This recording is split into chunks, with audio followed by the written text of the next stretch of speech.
2025 August അവസാനത്തോടെ Saudi അറേബ്യയുടെ tourism മേഖല, ഹോസ്പിറ്റാലിറ്റി, യാത്രാ സേവനങ്ങൾ, ഭക്ഷണപാനീയങ്ങൾ, ഗതാഗതം, അനുബന്ധ പ്രവർത്തനങ്ങൾ എന്നിവയിലായി 1 ദശലക്ഷത്തിലധികം തൊഴിലവസരങ്ങൾ സൃഷ്ടിച്ചുവെന്ന് സൗദി ടൂറിസം മന്ത്രി അഹമ്മദ് അൽ ഖത്തീബ് പറഞ്ഞിരുന്നു.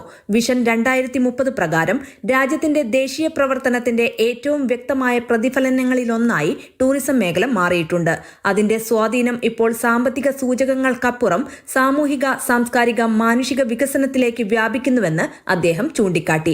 വിഷൻ 2030 ഒരിക്കലും വെറും ഒരു സാമ്പത്തിക ബ്ലൂ പ്രിന്റ് ആയിരിക്കാൻ ഉദ്ദേശിച്ചിട്ടുള്ളതല്ല, മറിച്ച് സൗദി ജനതയുടെ മാറ്റത്തിന് നേതൃത്വം നൽകാനും ശാശ്വതമായ സ്വാധീനം സൃഷ്ടിക്കുവാനുമുള്ള കഴിവിൽ അധിഷ്ഠിതമായ രാജ്യത്തിനും ലോകത്തിനുമുള്ള ബന്ധത്തെ പുനർനിർവചിക്കാനുമുള്ള സമഗ്രമായ ശ്രമമാണെന്നും ടൂറിസം മന്ത്രി പറഞ്ഞു.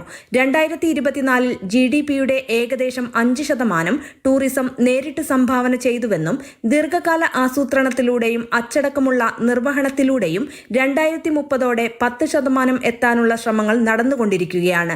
സൗദി അറേബ്യ 100 ദശലക്ഷം ആഭ്യന്തര അന്തർദേശീയ വിനോദസഞ്ചാരികളെന്ന ലക്ഷ്യം 7 വർഷം മുന്നേ മറികടന്നു.